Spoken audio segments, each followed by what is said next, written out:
శివాయ. ఓం నమో నారాయణాయ. కర్మ నివారణ నరదృష్టి నివారణ తులాభార కాళభైరవాయ నమో నమః.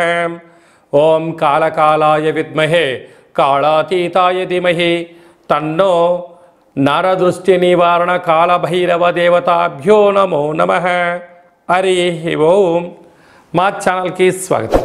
చూస్తున్న వీక్షకులకు ప్రేక్షకులకు ప్రియ కాళభైరవ భగవద్బంధులకి స్వాగతం పలుకుతూ మమ్మల్ని ఎంతగానో ఆదరిస్తూ ఉండబడినటువంటి ప్రియ సోదర సోదరీమణులకు, జ్యోతిష్య అభిమానులకు, సనాతన ధర్మ సంరక్షకులకు అందరికీ కూడా ఆదివారం అమావాస్య, అందులో అరుదైనటువంటి పుష్యమీ నక్షత్రంతో కూడుకున్నటువంటి అమావాస్య, ఆషాఢ మాసంలో అమావాస్య అవ్వడం వలన చాలా అరుదుగా కొన్ని సంవత్సరాల తర్వాత వచ్చేటువంటి అమావాస్య కావడం వలన ఈ అమావాస్య రోజు మనం ఎలాంటి విధులను పాటించాలి, అతీంద్రియమైనటువంటి అమావాస్య శక్తిని మనం ఎలా పొందాలో ఈ వీడియోలో సవివరంగా సంపూర్ణంగా తెలుసుకుందాం. ఆదివారం అమావాస్య రోజున సింహరాశి వారు ఎలాంటి విధులను పాటించాలో ఈ వీడియోలో సవివరంగా సంపూర్ణంగా తెలుసుకుందాం. సింహరాశిలో ఉండబడినటువంటి వారందరికీ కూడా అష్టమంలో రాహు సంచార స్థితి, ఆదివారం అమావాస్య, పుష్యమీ నక్షత్రం, రాశాధిపతి రవి కూడా వ్యయంలో సంచారము చేయడం వలన శత్రువులు అధికంగా ఉండడం, మనశ్శాంతి లేకపోవడం, ఆరోగ్య సమస్యలు, బ్రెయిన్ స్ట్రోకు, నరాల బలహీనత, వాహన ప్రమాదాలు పొంచి ఉండడం, చిన్న చిన్న విషయాలకు వాగ్వివాదం వచ్చి పోలీస్ స్టేషన్లు, కోర్టు అనేటువంటి అనేక రకాలైన ఇబ్బందులు పొంచి ఉన్నాయి. కనుక ఇలాంటి కాల సమయంలో మౌనం, ధ్యానం, జపం, తర్పణం, కాకికి ఆహారాన్ని దానం చేయడము, కుక్కకు ఆహారాన్ని దానం చేయడము, వీలైనంత వరకు ప్రశాంతత ఏర్పాటు చేసుకొని రావి చెట్టు చుట్టూ ప్రదక్షిణ చేయగలిగితే అంతా మంచే కలుగుతుందని చెప్పి గమనించాలి. ఆదివారం అమావాస్య, అందులో విశేషమైనటువంటిది ఆషాఢ మాసంలో అమావాస్య, పుష్యమీ నక్షత్రంతో కూడుకున్నటువంటి అమావాస్య.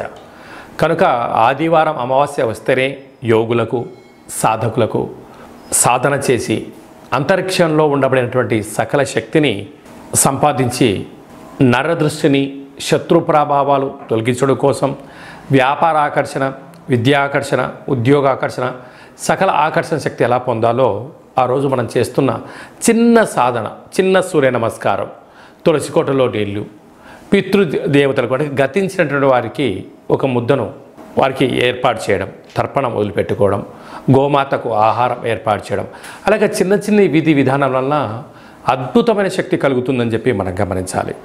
ఆదివారం అమావాస్య, అందులో ఈసారి పుష్యమీ నక్షత్రంతో కూడుకున్న అమావాస్య అవ్వడం వల్ల రవి పుషార్క యోగము, అర్కము అనగా తెల్ల జిల్లేడు యొక్క వృక్షము, ఆదివారం రోజు పుష్యమీ నక్షత్రం రోజు రావడం వలన మనం తెల్ల జిల్లేడు వృక్షం దగ్గర దీపం పెట్టడం, శక్తి కలిగితే, ఓపిక కలిగితే ఆ వేరును తీసుకొచ్చి తెచ్చి సింధూరం పూసి ఇంట్లో పెట్టుకోవడం వలన మనకు భావితరాల 7 తరాల వారికి అద్భుతమైన యోగం కలుగుతుందని చెప్పి మనం గమనించగలగాలి.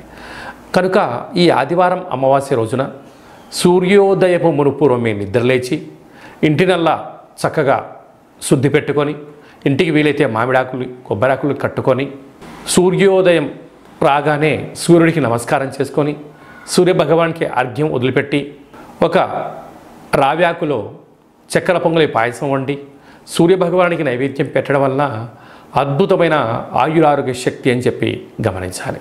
అలాగనే ఇంటికి, వాహనాలకు, ఫ్యాక్టరీలకు, కర్మాగారాలకు ఒక ఎర్రటి గుమ్మడికాయను దిష్టి తీసి పగలగొట్టడం, బూడిది గుమ్మడికాయను పూజించి కట్టుకోవడం, ఇంట్లో లేక ఫ్యాక్టరీలో 8 వైపులా నిమ్మకాయల్ని కట్ చేసి పసుపు కుంకుమ అద్ది పెట్టడం, ఇంటి మధ్యలో ఒక చారెడు ఉప్పును పోసి గాజు గ్లాసులో పెట్టి అందులో నీళ్లు పోసి ఆ ఉప్పు కరిగిన తర్వాత ఈ నీటిని ఇంట్లో ప్రోక్షణ చేసి బయట చల్లడం వలన నరదృష్టి, శత్రు ప్రభావాలు తొలగిపోతాయని చెప్పి గమనించాలి.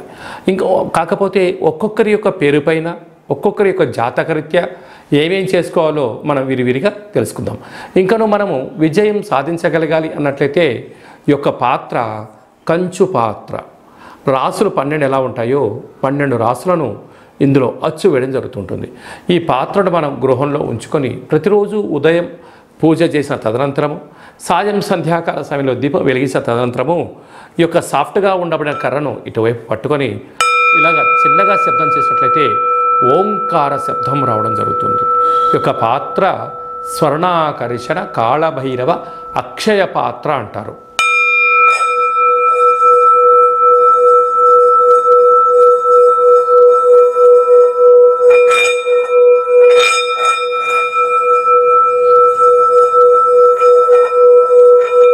ఇలా శబ్ద తరంగాలను సృష్టించడం వలన మనిషి శరీరంలో చక్రాలు వికసింపచేయడం, గృహంలో ఉండబడినటువంటి జ్యేష్ఠాదేవి బయటికి వెళ్ళడం, బయట సంచరిస్తూ ఉండబడినటువంటి లక్ష్మీదేవి గళ్ళు గళ్ళు మన ఇంటికి రావడం, అన్నింటా ఆకర్షణ శక్తి కలుగుతుందని చెప్పి గమనించాలి.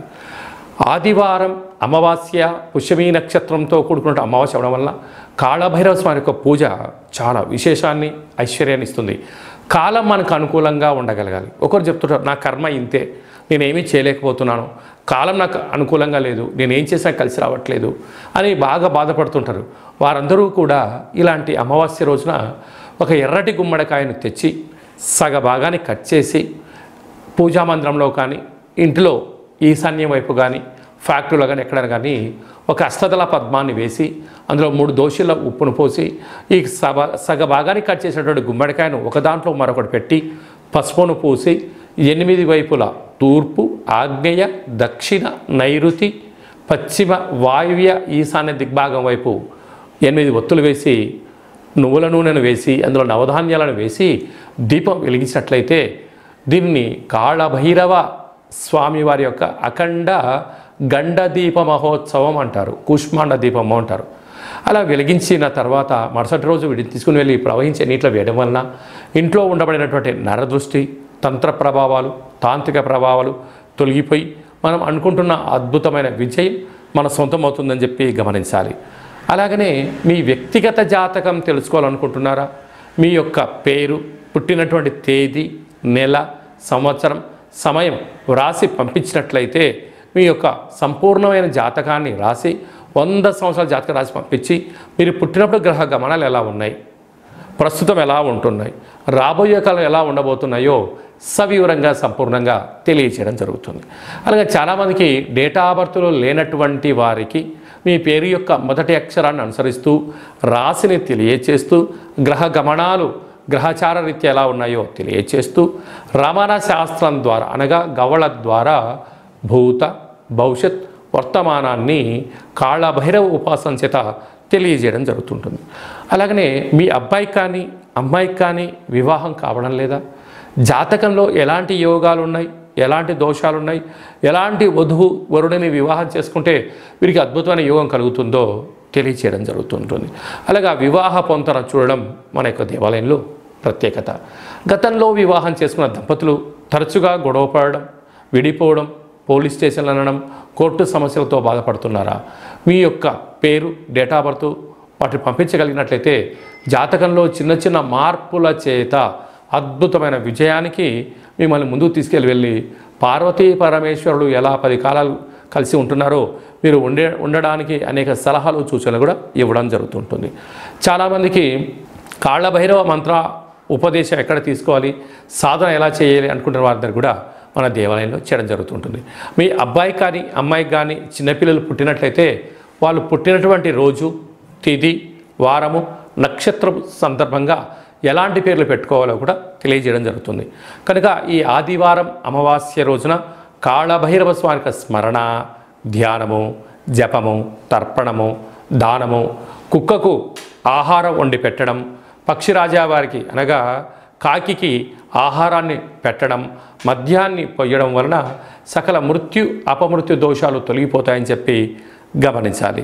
కనుక మీ వ్యక్తిగత జాతకం కొరకైనా కాళభైరవ హోమం గురించి అయినా ఈ కేంద్రమును సంప్రదించి అపాయింట్మెంట్ తీసుకొని సంప్రదించగలరు. అందరికీ సర్వత్రా శుభం, జయం, లాభం జరగాలని కోరుకుంటూ ఆశీర్వచనం. ఓం కాళకాలాయ విద్మహే కాళాతీతాయ ధీమహి తన్నో శ్రీ నరదృష్టి నివారణ కర్మ నివారణ కాళభైరవ దేవతాభ్యో నమో నమః. సర్వే జనా సుఖినో భవంతు, లోకా సమస్తా సుఖినో భవంతు, సర్వం కాళభైరవ దేవతార్పణమస్తు. హరి ఓం. ఈ వీడియో మీకు నచ్చినట్టయితే లైక్ చేయండి, షేర్ చేయండి, మా ఛానల్ని సబ్స్క్రైబ్ చేసుకోండి. మేము చేస్తున్న ఆధ్యాత్మిక వీడియోలు అందరికన్నా ముందు మీరు చూడాలి అన్నట్లయితే గడ్డ సింబల్ ప్రెస్ చేయని ఆల్ బటన్ కూడా తెలియచేయండి. ఈ భక్తి సమాచారాన్ని భగవద్బంధులకు, మిత్రులకు, హిందూ ధర్మ సంరక్షకులకి, మీరు ఎవరి క్షేమాన్ని కోరుకుంటున్నారో, మీ క్షేమాన్ని ఎవరైతే కోరుకుంటున్నారో వారికి అందజేసి భగవంతుడి యొక్క ఆశీస్సులు పొందగలరు.